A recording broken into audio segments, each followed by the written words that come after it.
Então, boa tarde.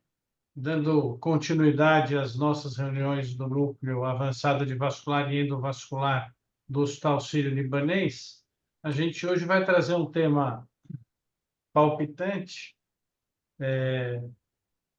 que algumas pessoas já desenvolvem há muito tempo, outras pessoas estão começando, algumas acreditam, outras não, ou seja, muito bom para A, para B, para C. Eu acho que é um tema que suscita muita dúvida para todo mundo na sua aplicabilidade, se é para todos os casos ou não. Então, hoje a gente vai falar da espuma, né? Dessa técnica de escleroterapia. E eu convidei duas pessoas, né? Nós do Núcleo, desculpa, convidamos duas pessoas muito experientes com isso, que estão envolvidas com isso há bastante tempo, e que têm uma vivência para poder trazer para todos os resultados disso, as melhores indicações, as evoluções e as perspectivas futuras. Então, eu vou convidar o Dr. Felipe Manfrim, que tem a sua graduação em Medicina e a residência médica em Cirurgia Vascular pelo Hospital das Clínicas da Universidade Federal do Paraná, um fellowship em Vascular Medicine pelo Jobs Vascular Center nos Estados Unidos, fez gestão em negócios, um MBA de gestão em negócios na FAI Business School e é membro da nossa sociedade, da Sociedade Brasileira de Angiologia e Cirurgia Vascular. Doutor Felipe, por favor, vamos começar para a gente aprender um pouco. Depois temos também o doutor Eduardo, aí a gente apresenta na hora, mas nesse momento acho que dispensa apresentações também. Vamos lá, Felipe, por favor. Doutor André, obrigado pela lembrança. É uma honra estar aqui num local de excelência, né, que é o Hospital Sírio-Libanês, em diversas especialidades, e estou muito feliz em compartilhar um pouco da nossa experiência. Eu vou compartilhar minha tela aqui.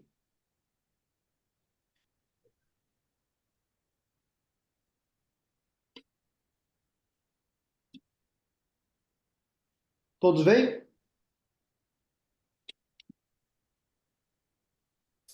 Sim.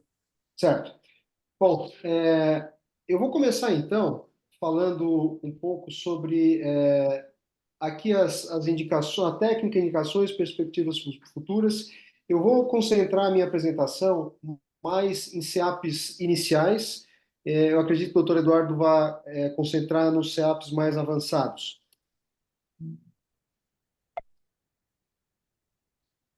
Eu não estou conseguindo passar. Peraí. Foi. Então, esse é meu conflito de interesse. Então, a espuma, quando a gente fala em espuma, normalmente nós temos duas maneiras de ver a espuma, né? Como sendo uma coisa bem agradável, refrescante ou carinhosa, né? Quando a gente pensa na espuma quando damos banho nos nossos filhos. Mas também tem um outro lado que ela pode se tornar catastrófica, prejudicial e nociva. Então a gente precisa saber muito bem qual a face da espuma que a gente quer lidar. E uma brincadeirinha, né? E nós somos cirurgiões vasculares, né? A cirurgia sempre esteve muito presente na nossa formação. Primeira safenectomia registrada em anais periódicos foi em 1906, e eu acredito que grande parte aqui teve formação em cirurgia vascular aberta também, e que com o advento da espuma, ali no final dos anos 90, início dos anos 2000, começou a flertar mais com a espuma do que com a própria cirurgia. Então isso, como diz aquela figurinha, é raro, mas acontece com frequência. Bom, para quem acha que espuma é novidade, né, ou polidocanol é novidade, não é bem assim. A gente tem indícios de que o polidocanol foi usado, principalmente na década de 40, como anestésico, mas como efeito colateral ele causava irritação na parede do vaso. Foi quando que na década de 60 suspeitou-se desse efeito colateral de uma forma mais sistemática e que ele poderia ser usado como utilidade terapêutica. Então, o polidocanol como esclerosante já é usado desde a década de 60. Então, em 66 foi dado início às vendas da solução de polidocanol para fins de escleroterapia, e combinando aí com a técnica de Tessari, que é o que a maior parte daí dos colegas usa hoje, para a formação da espuma. Então, aqui a gente vê, são pacientes.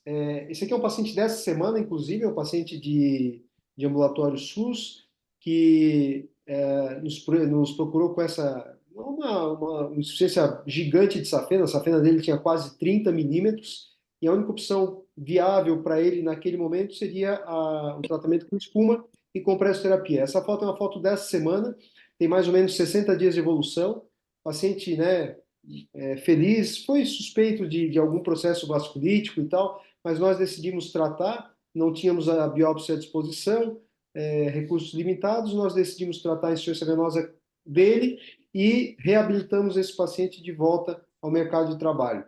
Aqui um outro paciente também, um estágio clínico menor, mas também um paciente C3, que com uma sessão de espuma, né, em pontos-chave, principalmente em tronco safênico e nessas tributárias, a gente obteve essa melhora visível e evidente aqui desse paciente. Esse aqui é um C3, um C6.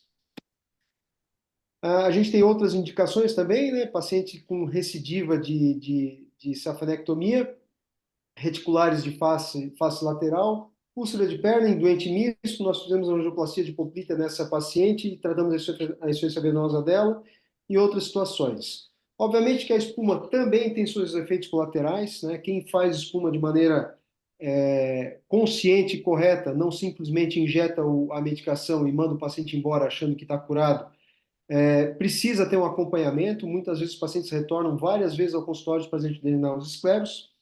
E esse ano passado saiu um consenso bem interessante sobre escleroterapia em geral, que reúne especialistas do mundo inteiro, né? A gente vê gente bem conhecida, e para nossa surpresa são 101 recomendações, porém só 3 recomendações têm evidência 1A, né? Forte evidência com uma evidência, forte recomendação com uma evidência robusta, que é fazer screening de fonema oval patente em paciente com história de evento isquêmico, né? Aqui estão os eventos.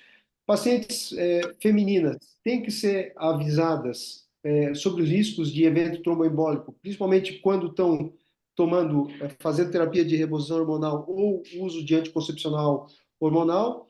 E se o procedimento for feito com sedação anestesia geral, que não é o nosso caso, né? A gente faz espuma em pacientes alertas e não sedados, o paciente precisa ter o monitoramento da função cardíaca e respiratória.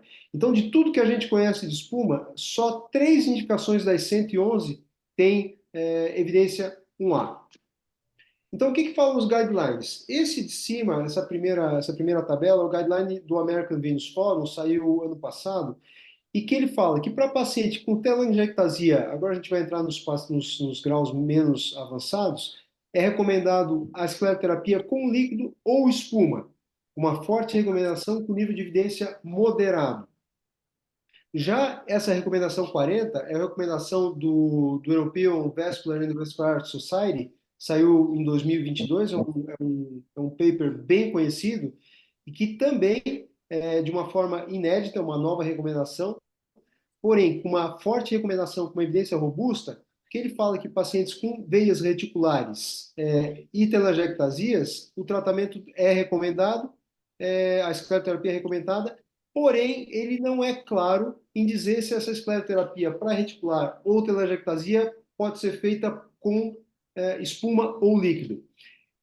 E, puxando um pouco a sardinha para o nosso lado, o pessoal da Escola Paulista fez uma revisão sistemática muito bem elaborada, publicada na Cochrane em 2022, que lá eles viram, compararam diversas, né, técnicas, principalmente no que tange líquido contra espuma, vários tipos de esclerosantes, detergente, osmótico, comparando com laser. E eu separei esse gráfico em particular, em que ele compara a espuma versus escleroterapia, principalmente para evento adverso, em que a grande parte dos estudos cita uma maior incidência de efeito colateral em relação à espuma do que à escleroterapia, principalmente hiperpigmentação e matching. É coisa que a gente já vê na prática diária, mas agora embasado por uma revisão sistemática Cochrane. Então, aqui alguns casos, né? Eu vou tentar ser bem ilustrativo da minha prática diária, em que eu usei, nesse caso, a espuma com o dispositivo Varix, eu vou mostrar ali depois, a espuma de microbolha, um policanal a 0,5%. Eu fiz questão de tirar foto antes de drenar, obviamente a gente percebe pontos onde tem a necessidade de drenagem dos escleros, mas obviamente a gente consegue ver uma melhora significativa com uma sessão de escleroterapia a 0,5%. Olhando de forma retrospectiva, eu até faria 0,5% nessa paciente, mas nós optamos no dia para fazer meio e com resultado satisfatório. A paciente esposa de médico. Essa outra paciente também, ela tinha uma reticular aqui, que já não era bem reticular, ela já tecnicamente já pode ser considerada uma varize, porque ela tinha em torno de 3 milímetros, 3,1, entre 3,1 e 3,2, dependendo da localização. A minha primeira opção seria uma flebectomia para essa paciente, junto com escleroterapia em líquido.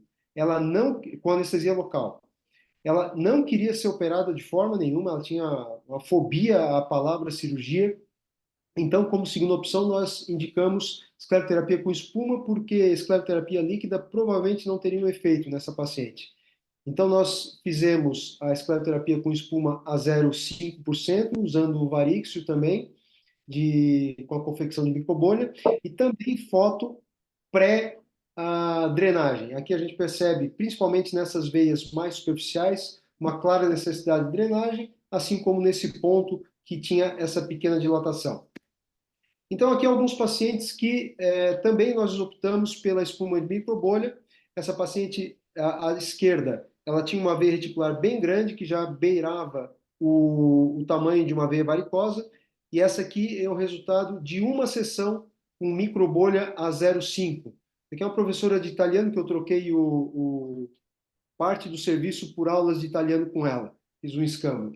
E essa aqui é uma outra senhora, essa aqui é um paciente interessante, que ela dirigiu 600 quilômetros para tratar comigo, porque ela estava frustrada com o tratamento que ela vinha recebendo, que nada melhorava, a perna dela tinha sido feito laser, esclero, né, várias intervenções, e nada melhorava a perna dela. Eu identifiquei uma pequena reticular aqui, a gente fez espuma a 0,25 usando microbolha. E esse aqui é o aspecto de uma sessão. Porém, essa paciente ela teve uma flebite. Então, não é só de alegrias que a gente vive, né? E é super importante deixar isso claro, porque espuma não para reticular e telangiectasia não é a minha primeira opção. Porém, a gente tem que abrir a mente e, às vezes, lançar mão dessa ferramenta. Então, essa paciente teve uma boa resposta, porém, ela teve uma flebite bem delimitada, uma flebite de 3 centímetros, em que eu, por conta da sintomatologia e pesquisando trombofilia, ela tinha um anticorpo anticardiomiopina ligeiramente positivo, e eu optei por fazer anticoagulação dessa paciente. Então, a gente já sabe a incidência de efeitos colaterais da espuma. Aqui eu cito a hiperpigmentação como 10 a 30, a literatura cita na realidade, mas a gente sabe que é bem menor. TVP também, entre 1 a 3%, isso é um trabalho francês, em que eles viram, se não me engano, 5 mil e poucos pacientes.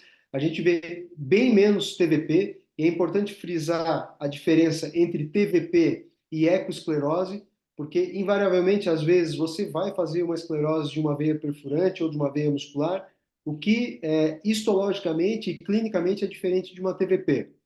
E flebite em torno de 4%, que é compatível com a literatura. Então, para fazer a espuma, acho que o Dr. Eduardo deve falar, existem espumas de melhor qualidade e menor qualidade. Então, para fazer Tessari, existe uma certa velocidade em que a espuma é feita de maneira de uma forma mais, de uma qualidade mais importante. Aqui, a velocidade de confecção da espuma em torno aí de 2 centímetros a cada segundo. A gente sabe que na mesma proporção líquido ou gás, a temperatura é importante, E eu, por exemplo, mantenho os meus polilucanóis a 10 graus para para fazer uma espuma de melhor qualidade.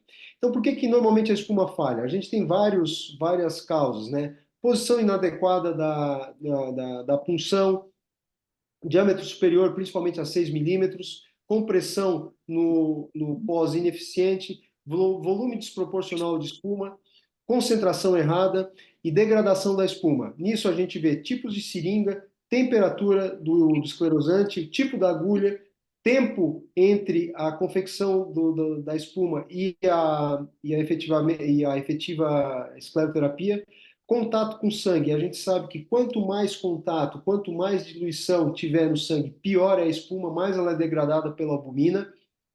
Pressão de injeção também. E o importante com a gente, para quem faz espuma, é exatamente esse efeito pistão. Então, a literatura já é bem sólida nesse sentido, em que ela mostra que uma espuma automatizada de microbolha, esse é um trabalho de 2015, ela tem uma eficácia superior à espuma caseira. Por quê? Porque ela causa um efeito pistão de melhor qualidade em relação à espuma caseira, aumentando o tempo de contato da espuma com o endotélio e fazendo assim uma endofibrose melhor. Esse processo de geração vai resultar numa espuma de microbolha bem mais padronizada, mais estável e com uma redução do desperdício, né? Principalmente esse dispositivo, a gente já conta aí com mais de 150 sessões, ele permite que o esclerosante fique rodando ali no aparelho e você não precisa ficar refazendo a espuma toda hora. Esse aqui é o trabalho do Varixio. Ele mostra uma clara diminuição das microbolhas, a gente vê bolha de até 1000 micrômetros na espuma caseira e no dispositivo a gente vê bolha de 80 a 120 micrômetros, facilitando assim o efeito pistão. A meia-vida também é maior, porém ele usa uma relação de gás líquido superior à que a gente usa com Tessária. Aqui o aparelho é super simples, você injeta o esclerosante, faz a regulagem dele, ele gira o esclerosante, ele agita o esclerosante e faz a espuma.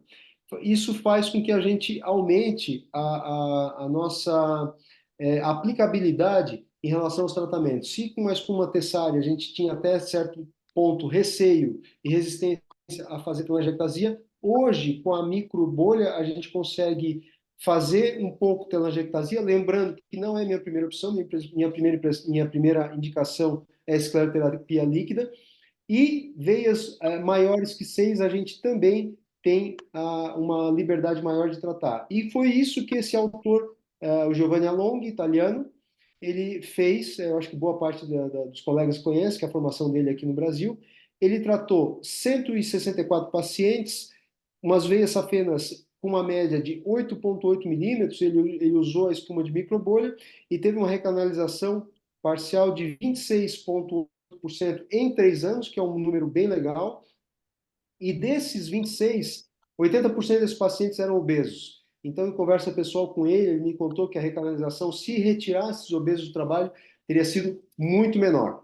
O que dá uma luz para a gente a expandir o nosso horizonte na espuma, tanto para vasos pequenos como para vasos maiores que 6 milímetros. Esse aqui é um videozinho que eu fiz só para mostrar a diferença da qualidade entre as duas espumas. Dando continuidade aqui, eu vou acelerar um pouquinho. Então, no meu entender, é em concentrações abaixo de 1%. Aqui ele... Então, da mesma forma, a gente vai injetar o esclerosante. Só que a concentração, então, é menor. Temos a injeção de esclerosante no mesmo volume. Você injeta, seleciona a concentração. Aqui no Brasil a gente só tem polilucanol. Nas múltiplas funções, ele vai girar uma queda da qualidade de espuma. Então, você tem que fazer várias... Isso acaba atrapalhando um pouco o seu fluxo de qualidade de espuma. Eu estou adiantando aqui para não me estender muito. Girando, sempre mantém o trabalho de quem faz múltiplas funções. Esse ciclo demora em torno de 30 segundos, no polilucanol 0,25. A gente vai fazer a demonstração da espuma com varíola. A gente faz a retirada. Você retira do cilindro. Eu vou mostrar para vocês a consistência de mousse, mesmo a concentração de 0,25. E se você colocar numa agulha de escleroterapia, Só a agulha 27, ele mantém G-meio, também a concentração de músculo. a agulhinha Terumo. Agora fazendo de modo contínuo o tessário, Aqui eu usei a tessário 0,25, a 0,25, 1/4. o varíxio, e embaixo a gente vê o tessário. Você pode ver que não tem consistência de mousse, bem líquida. Nós já injetamos a espuma padronizada há algum tempo. Ela mantém as microbolhas, não se desfez, enquanto a que foi feita com o método de Tessária 0,25%, ela já se desfez, está bem líquida e apresenta macrobolhas visualmente. Dando continuidade aqui. Bom, então aqui o relato de caso, uma paciente de 40 anos, C3 sintomática, com um VCSS de 15, ela não tinha uma safena tão grande. Nessa paciente a gente optou, além de usar microespuma, de espuma de microbolha, a gente usou um catéter também. A literatura tem se mostrado favorável, nesses casos, a associação de catéteres à espuma, para que você gere uma espuma cada vez mais fresca e com menos contato de sangue. E é interessante para quem faz ultrassom, olha só que legal, a gente conseguiu baixar o VCSS dela de 15 para 5, e aqui, normalmente, nós veríamos uma imagem muito mais hipoecóica, traduzindo um processo trombótico, ao passo que, com a associação do catéter, da espuma com catéter e microbolha, a gente consegue ver uma imagem bem hiperecóica que prediz, provavelmente, uma não recanalização. Então, aqui é um outro vídeo, né? Eu não vejo outra possibilidade de tratamento dessas varizes do nervo sural, a não ser com espuma. Você não vai fazer uma cirurgia, uma flebectomia dessas varizes. Então, a gente vê ali uma safena externa sem refluxo, porém, com varizes no compartimento safeno do nervo sural. Aqui também um caso de neovascularização de compartimento safeno, em que nós usamos microbolhas e o aspecto final, uma imagem bem hiperecóica. Isso aqui é um estudo interessante que a gente está desenvolvendo com elastografia. Elastografia, para quem não tem familiaridade com a técnica, é uma técnica de ultrassom em que você mede basicamente rigidez de tecidos. Nesse caso aqui, foi uma espuma que nós fizemos, olha só a imagem hiperecóica, né? Sem catéter, de um segmento de safena sem catéter, e esse aqui é uma espuma do mesmo paciente com catéter. Nós fizemos a elastografia, e a elastografia 0 seria uma elastografia, vamos colocar assim, de um líquido, sem dureza nenhuma. 150, dureza máxima. Esse número foi 10, esse número 50. Traduzindo aqui um aspecto muito mais líquido, ou seja, há uma possibilidade de recanalização, porque aqui tem um processo trombótico, ao passo que aqui a elastografia me disse que não é líquido, é um processo cicatricial, aí dizendo que provavelmente essa veia vai se manter fechada por mais tempo. Então, aqui algumas coisas óbvias, né, que a gente já faz e que às vezes precisam ser ditas, né? Então, um paciente com refluxo de veia safena, acho que o doutor Eduardo vai falar, não vou me ater muito aqui ao tempo, mas o grau de recomendação está bem forte na maioria das recomendações, e eu acho que a espuma é uma tecnologia bem, bem interessante. Então, o que eu faço? Precisa fazer o detalhamento, planejamento hemodinâmico, né? O detalhamento hemodinâmico bem feito é 90% já, assim como qualquer tipo de cirurgia vascular. Espuma quanto mais fresca possível, múltiplas funções para a gente evitar essa diluição da espuma, tentar esvaziar a veia da melhor maneira possível, compressão, eu faço compressão elástica, inelástica e extrínseca, aspiração sempre que possível, vigilância constante desse paciente. Então, eu acho que a espuma é uma ferramenta muito interessante, né? Doutor Eduardo, doutor Francisco já fazem aí há quase 30 anos. Os estudos hoje, como perspectiva futura, eu vejo duas situações para a espuma. o uso de microbolha, né? A gente tem uma outra no mercado que chama Varitena, mas Varitena provavelmente é inviável do ponto de vista financeiro, eles não têm interesse de vir para o Brasil. E a padronização da espuma, eu acho que é uma coisa que vai vir aí para ficar. A gente consegue fazer o downgrade de concentração, então casos que provavelmente usaria 1%, hoje a gente tem usado meio ou até 0,25%, e provavelmente a gente vai ter no próximo futuro espumas de melhor qualidade, com baixa concentração de nitrogênio, reduzindo assim os efeitos colaterais, principalmente relacionados a distúrbios visuais. Então, não sei se, desculpa se eu me alonguei muito, era mais ou menos isso que a gente teria a falar sobre a espuma de uma maneira geral, principalmente aí em CEAPs menos avançados.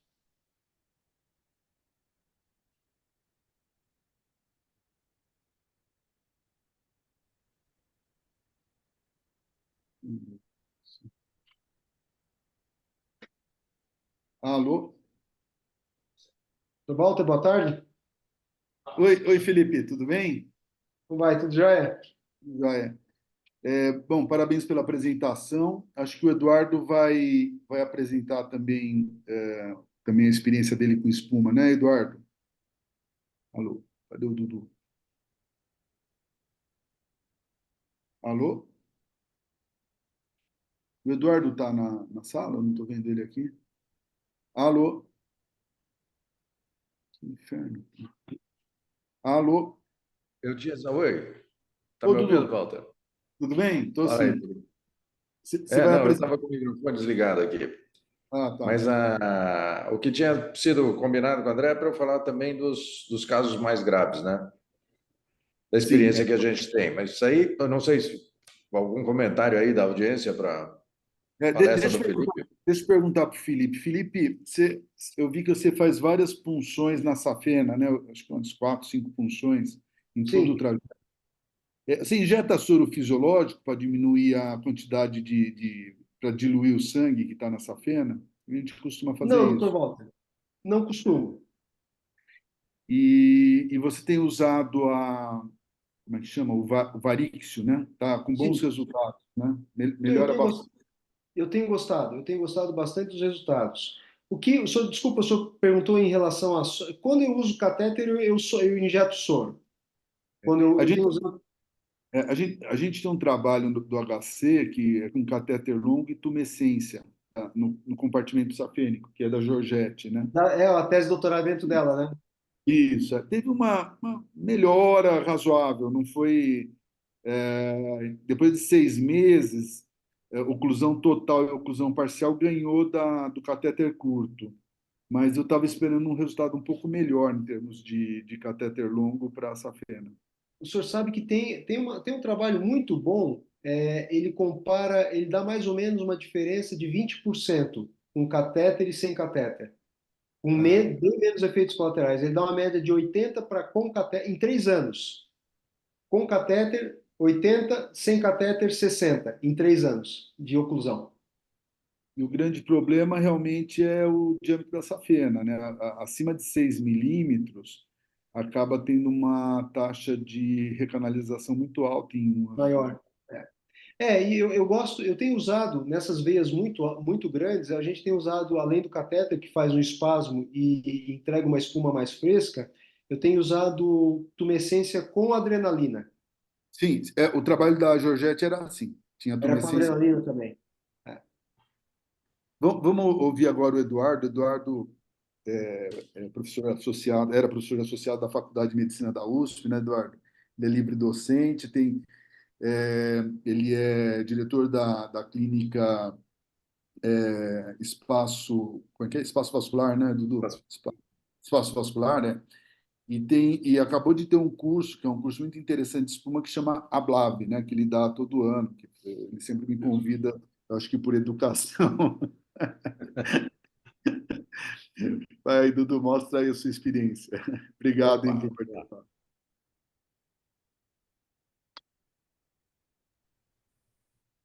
Deixa eu só compartilhar. Estão me ouvindo aí?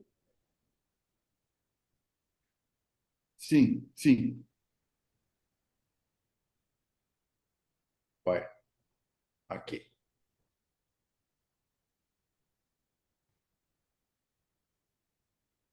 Acho que apareceu, né? Deixa eu só ampliar. Ok. Bom, dando continuidade, primeiro, muito obrigado pelo convite. Poder falar de novo aqui no Hospital Sírio-Libanês, que eu não tenho vindo há bastante tempo, por sinal, né? E no final eu vim hoje aqui, estou aqui, por aqui, porque eu achei que a reunião fosse híbrida. Vocês estão me ouvindo, não? Sim. Tudo bem. E então, entrou aqui um dos funcionários. Peraí. Vamos falar sobre escleroterapia ecoguiada com espuma, técnicas, indicações, perspectivas futuras, que eu acho que o Felipe já deu uma boa ideia disso. E eu vou falar dos casos mais graves, que é o que acontece. Aqui sou eu, como o Walter já me apresentou, não tenho nenhum conflito de interesse aqui com nenhuma das... Eduardo, A não ser o meu fanatismo pela espuma, né? Dudu, Então, eu sou um árduo defensor para qualquer tipo Eduardo, de doente, né? Da Eduardo, doença venosa crônica. Oi? Dudu, está aparecendo duas faixas na sua apresentação aqui que está cobrindo a tela. Eu não sei se todo mundo está vendo isso. Oi? Não estou te ouvindo aqui, Walter. Não sei. Vocês estão me ouvindo ou não? Sim. Sim, Está aparecendo duas mas faixas Duas faixas pretas. pretas, isso. tem duas faixas cinzas na sua apresentação. Embaixo e aqui à direita. Eu não sei se algum problema no PowerPoint. Não. O que está acontecendo aqui? Porque está otimizado. Oi. É que não colocou a apresentação de slide, talvez. Não sei o que está acontecendo aqui, não. Agora tá legal, Vamos lá? legal.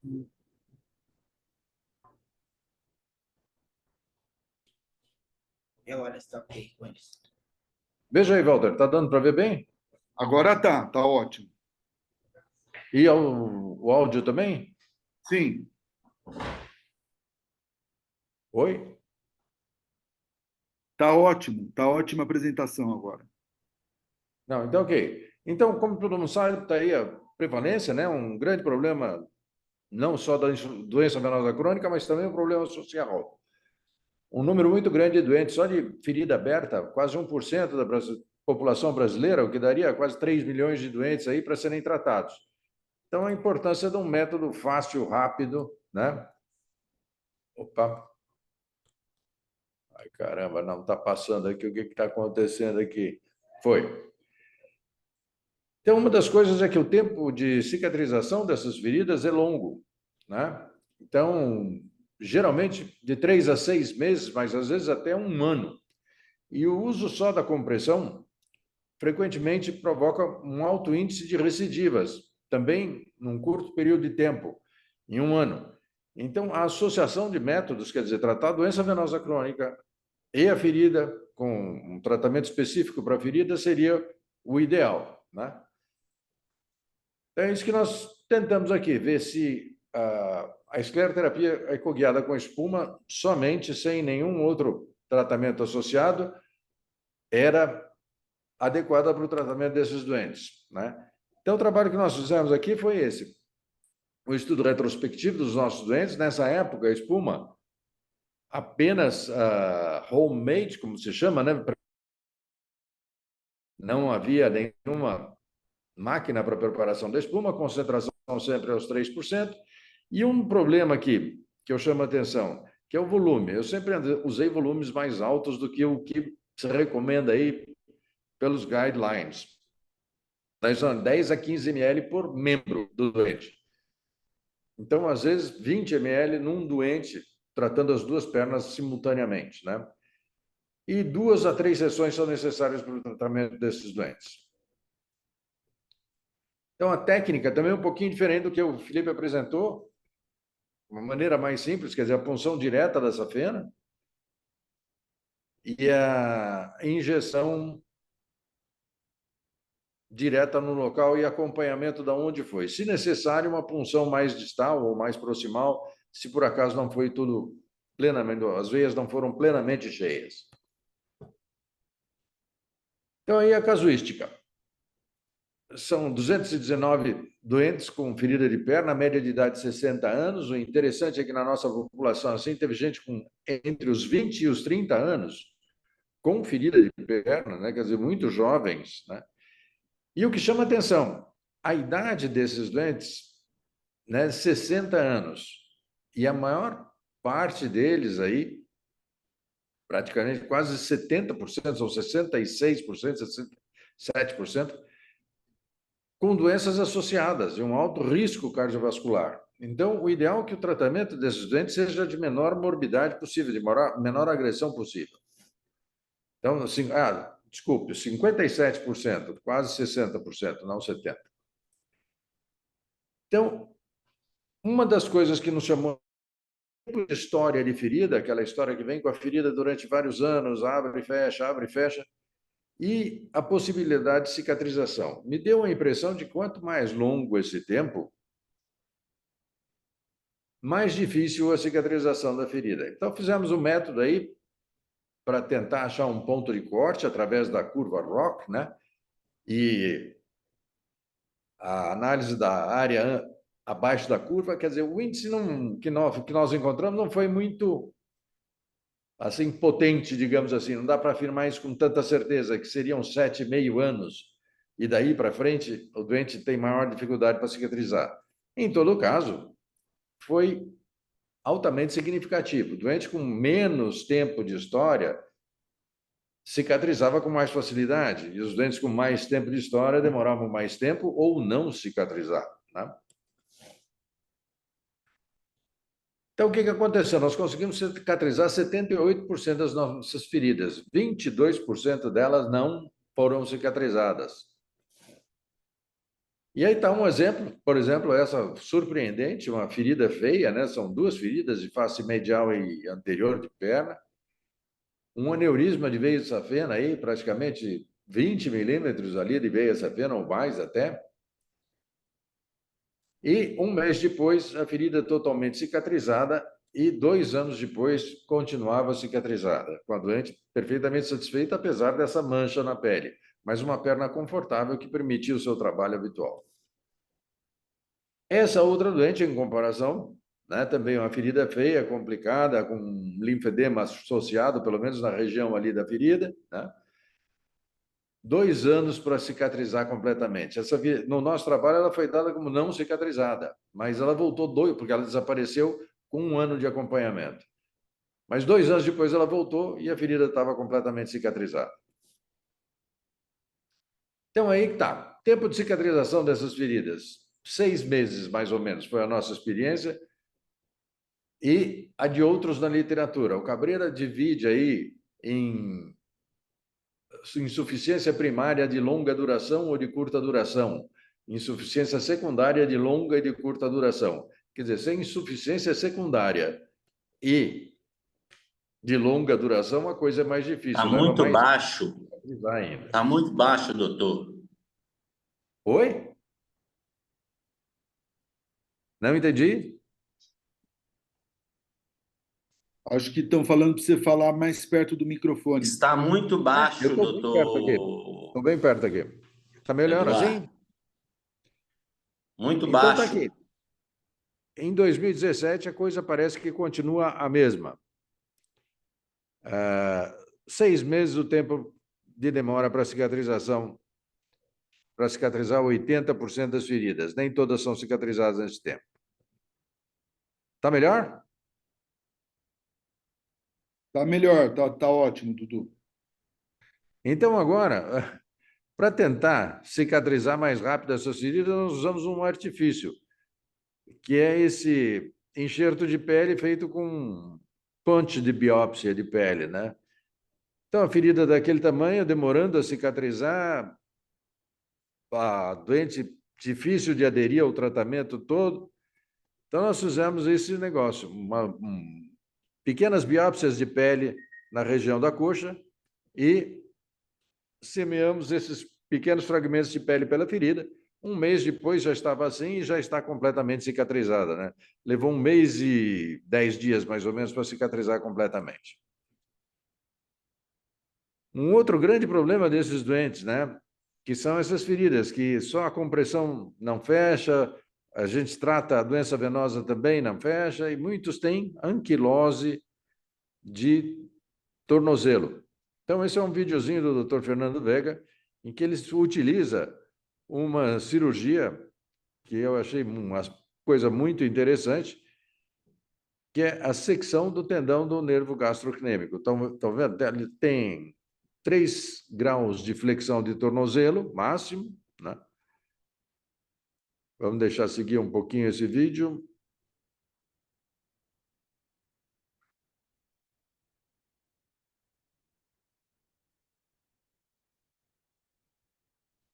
Não é?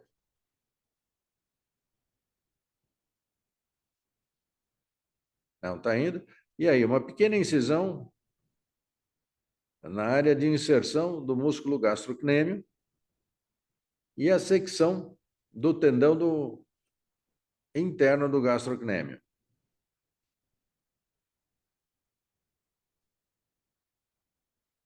Então, está lá a técnica. E isso feito tudo sob anestesia local.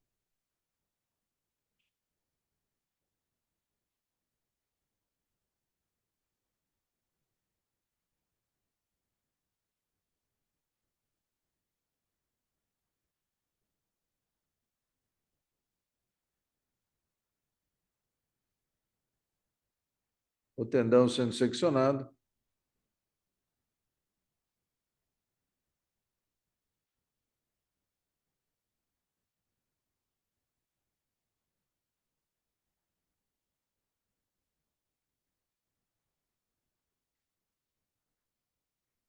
E a tração do tendão, aumentando a mobilidade do tornozelo. Então, a flexão sai de 3 para 15 graus. Quer dizer, ainda tem uma certa limitação, né? Uma grande limitação, por sinal, mas melhora muito para a doente em si. E a doente já deambulando, flexionando o tornozelo.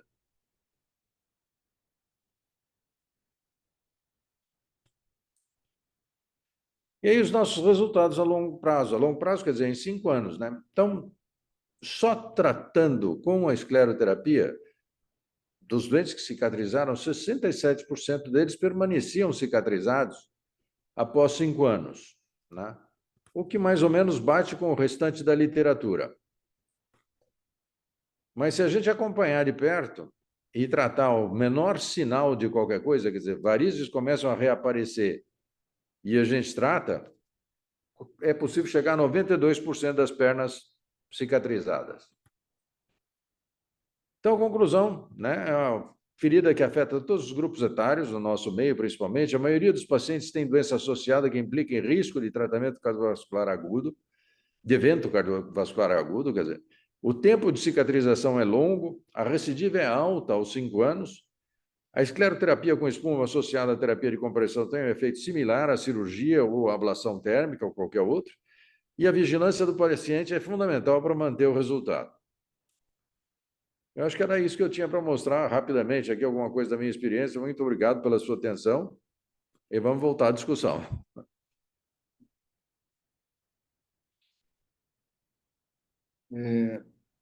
Parabéns, Eduardo, pela apresentação.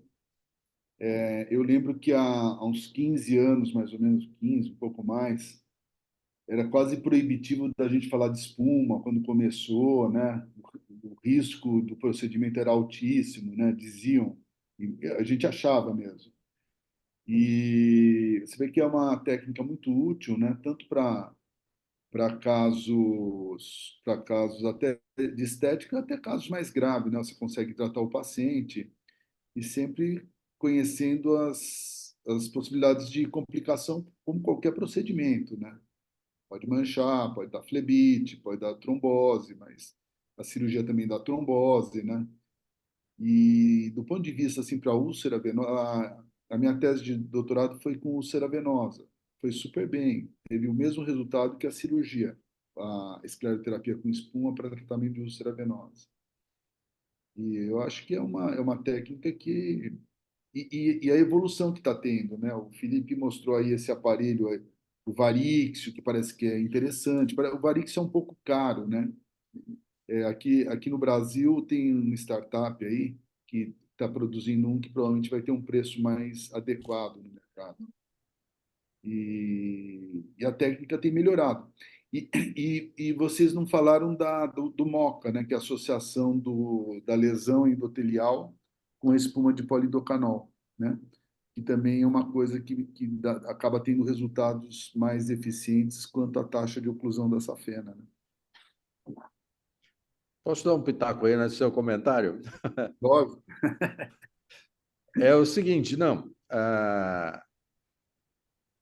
Associar o método mecânico ao método farmacológico, digamos assim, né? A MoCA, né? Realmente, até agora, eu não sei se o resultado melhora muito ou não. Por quê? Porque depende da maneira também de analisar o resultado. Uma é você ver o resultado ultrassonográfico e a oclusão total da safena. E que é isso que se compara, geralmente. Porque, frequentemente, esses doentes fogem de segmento e a gente não consegue ter um resultado melhor a longo prazo. Mas se a gente conseguir acompanhar alguns doentes por mais longo prazo, não interessa muito a oclusão da safena.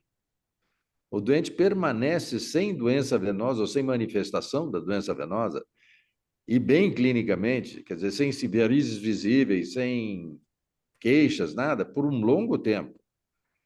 Então, por exemplo, é comum 2, 3 anos assim, essa safena recanalizada com certo refluxo, o calibre é menor e o doente não reclama de nada. E o máximo que me aconteceu foi um doente 10 anos depois que essa safena estava aberta, né? Ele nem reclamava nada da perna, mas ele tinha uma safena de 10 milímetros lá. Então, isso que me chama a atenção, é um negócio, a gente precisa entender melhor isso, né? Além Outra da taxa coisa é comparar agora essas espumas obtidas mecanicamente, né? Então, nos Estados Unidos tem um trabalho feito por Lowell Kavnick e que comparou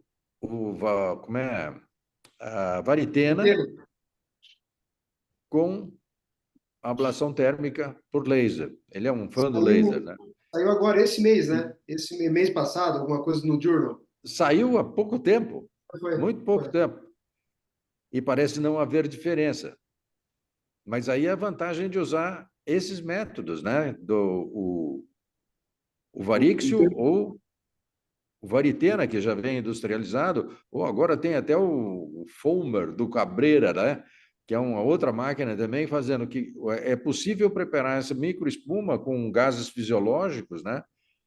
E obter resultados muito bons e permanentes. Então, eu acho que com essa evolução vai cair muito o preço desses tratamentos, porque laser, ablação térmica, juntar procedimentos mecânicos, eu acho que isso encarece muito o tratamento e eu não sei se seria o caminho. Eu continuaria na espuma só, pura e simplesmente. Posso... Pode falar. A minha experiência com MoCA foram 2 casos. O primeiro caso era uma safena externa, né, o segundo caso era uma safena interna grande, e na hora que eu abri o gancho, o doente pulou na mesa. Aí, assim, não, esquece. Então, assim, é totalmente assim, indolor e coisa. Não é bem assim que funciona. A gente tem um projeto de pesquisa com MoCA lá no HC agora, que a gente vai fazer comparando com espuma simples, né, com catéter curto. Vamos ver. A gente fez 2 ontem com o Flebogrip. E assim, incomoda, né, a passagem. Aí assim, já tem espuma é anestésico, dá uma diminuída na dor depois da espuma. Né? O doente sente, né? Sente. Sente, imagina enfiar um arame dentro da sua safena. Mas outra coisa que você falou, Walter, do negócio em relação a tromboses, né? Que havia muito medo mesmo. Eu me lembro disso. Mas isso, ao longo do tempo, se comprovou, quer dizer, a prevalência de trombose venosa pós-tratamento, a incidência de trombose pós-tratamento é 0,4%, é de 0,4 mais ou menos até no máximo 1%. Geralmente não chega a 1% na maioria dos trabalhos. Isso E considerando agora está a se trombose vendo uma proximal, coisa. né? Poplítea para cima, não é isso? Como é? É trombose proximal, poplítea para cima. Provavelmente as tibiais são mais frequentes. O Robson, do ABC lá, ele fez um trabalho, mas era busca ativa. E Isso, ele viu, essa é a diferença. ele viu, acho que ele viu uma incidência nos casos que ele fez de 14%, mas os pacientes eram assintomáticos. E também o Dr. risco de Walter, trombo. aí entra a questão, eu até comentei, sobre a diferença de trombose para ecoesclerose. Então, Isso. se você injetar, você vai ter um monte de gastrocnemia que vai fechar, mas não é clinicamente trombose. Inclusive, até tem um paper que mostra isso, que fala que se você dosar dímero nesses pacientes, ele não vai estar aumentado. E o corte é 1.500. Acima de 1.500, ele considera 1,5. Ele considera trombose, abaixo de 1,5 ecoesclerose, que é o que tem Olha, um benigno. o Guilherme Asbeck quer fazer uma pergunta. Fala aí, Guilherme. Opa, obrigado aí. Parabéns aí pela apresentação, doutor Eduardo, doutor Felipe. A verdade é a seguinte, quando a gente está falando de complicação, sempre quando a gente está falando de prática clínica, principalmente a prática privada, né? A despeito de ter uma porcentagem baixa de trombose, um caso é impactante, né? Então, eu queria saber se vocês fazem algum tipo de profilaxia para tromboembolismo venoso, alguma dica, algum truque para evitar a pigmentação e também se no dia a dia do consultório, frente aí à possibilidade de anafilaxia, o que vocês têm de precaução no consultório para evitar isso? São meio que 3 perguntas. Obrigado. Dudu, responde aí. Oi. Bom, eu tenho um trabalhinho sobre trombose venosa, né? Está publicado no Flebology até. Então, o que me chama a atenção, eu não faço de rotina, né? Então, 3 coisas me chamaram a atenção. Homens. A frequência de trombose venosa é maior nos homens. Segundo, a safena parva, né? E principalmente as veias de grande calibre. Então, esse é que é o grande problema. Quando a veia passa de 10 milímetros, já é um problema, né? Principalmente as veias tronculares, né? Mas dentro das tronculares você tem que considerar também a safena acessória. Então, se a safena acessória também pode ser a única insuficiente e tem 10 milímetros, existe uma possibilidade. Agora, o grande negócio mesmo, quer dizer, que aumenta o risco, é a história. Você conversa com o doente e ele diz que tem história familiar, o risco aumenta pelo nosso trabalhinho lá em mais ou menos 27 vezes. Então, tem história, história pessoal ou familiar, tem que anticoagular, fazer prevenção. Veias muito calibrosas, também, principalmente se forem homens. Em mulheres já nem tanto. É isso que eu tenho seguido. Aí com risco Não sei se o maior, Felipe está de acordo com isso. aí com risco maior vale a pena talvez manter uma profilaxia por uma semana com dose profilática de anticoagulante oral, né? É uma semana, é o que eu tenho feito. Eu faço caprine acima de 5, a mesma coisa que faz para cirurgia. Então, caprine acima de 5, eu faço profilaxia por 10 dias. E desculpa, Guilherme, você perguntou sobre a anafilaxia, né? O que você tem no consultório, é isso? Pigmentação, né? O que vocês fazem para evitar a pigmentação? Se tem alguma coisa, algum truque em relação à anafilaxia? O que vocês têm em consultório aí que eventualmente para a gente evitar problemas, né?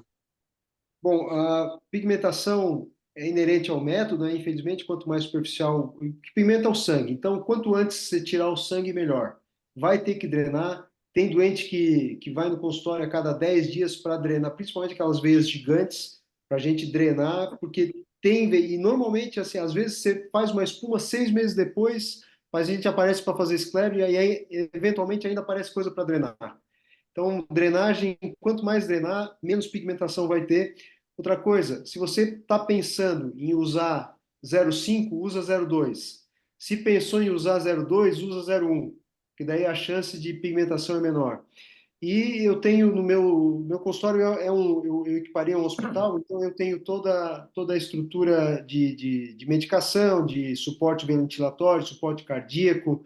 Eu tenho contrato com ambulância, se você precisar transferir para o hospital de referência. Eu tenho toda a equipe treinada em ressuscitação. Tô preparado. Graças a Deus nunca precisei, mas é igual seguro, né? A gente paga para não usar. Doutor Walter, posso falar? Francisco Bastos. Oi, Francisco, tudo bem? Lógico, fique à vontade. Então, a discussão está boa, as duas apresentações foram ótimas, né? Eu gostaria de falar alguma coisa para complementar. Primeiro, sobre a história da espuma, né? Que a gente se lembra muito bem, né, doutor Walter, nosso simpósio venoso aqui em Belo Horizonte. Você me ilustrou e participou, nos ajudou muito. A gente trazia Eu tô os sempre à europeus, disposição, inclusive. a gente trazia os europeus aqui para aprender com eles, né? Fizemos assim com Cabreira, Monedeiro, Tessari, Goban, Benini, a turma, o Dream Team da Europa na escleroterapia. E assim nós fomos formando, né, uma noção.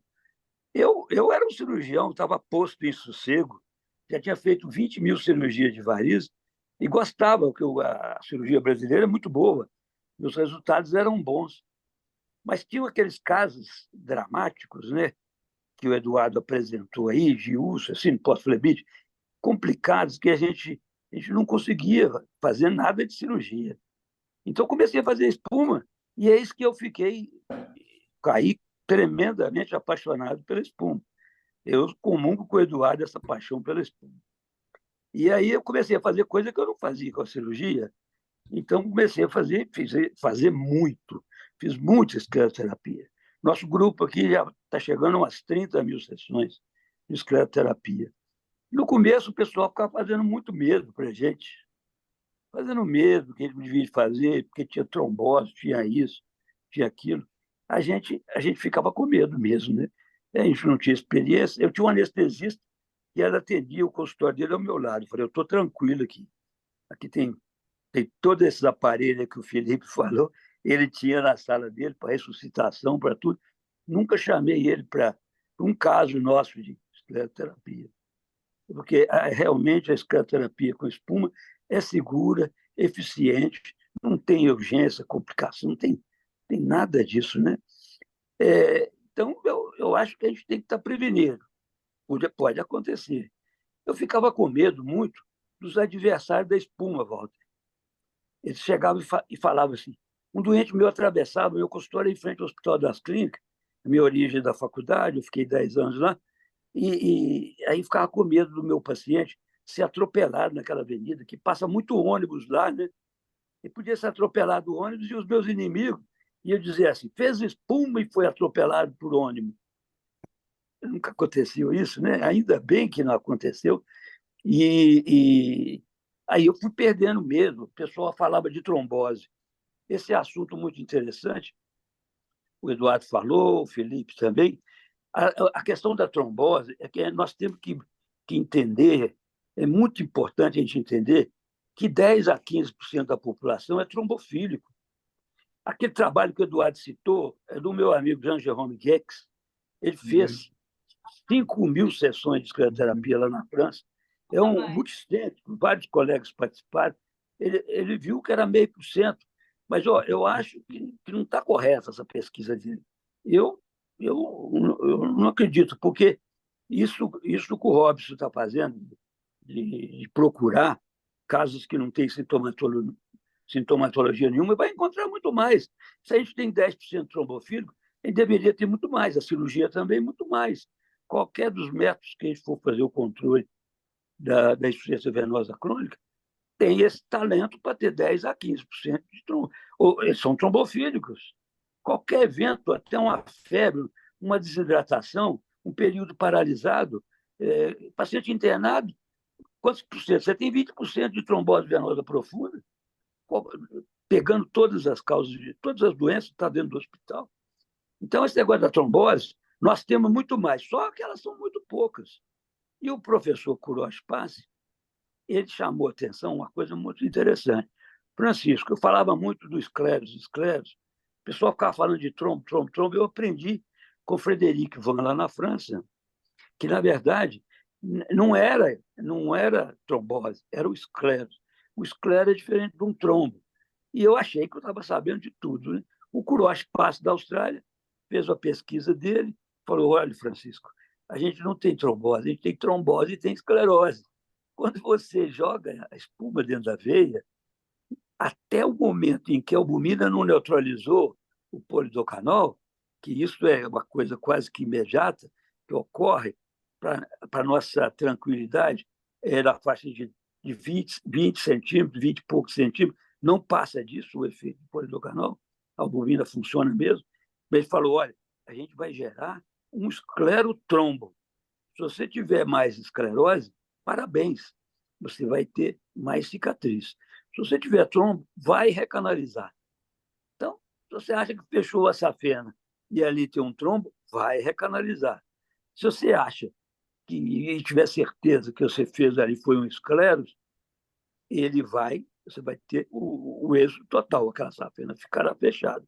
O problema é anatomia patológica. Por isso, nós estamos estudando isso aqui na Faculdade de Medicina Federal. O pessoal da anatomia patológica escreveu um novo capítulo para a nossa terceira edição do livro. Me permite aqui um comercial do livro que vai sair até o fim do ano. A terceira edição, mostrando essa anatomia patológica, e a gente tem que perseguir e não ficar com medo. Agora, os eventos desagradáveis, quando você tem experiência, você sabe que o paciente é trombofílico, você tem que dar anticoagulante para ele e faça o anticoagulante. Essa faixa é de 10%. Teve um parto, edema pós-parto, aquela coisa. Só deixa eu completar aqui, que a gente já está no horário aqui, desculpa aí. Desculpa, só uma pergunta. Pela paixão. Eu sei. Só uma perguntinha. Qual a distância mínima para a junção safeno-femoral, safeno-poplite para funcionar, para não ter risco daquele trombo? 10 centímetros? Né?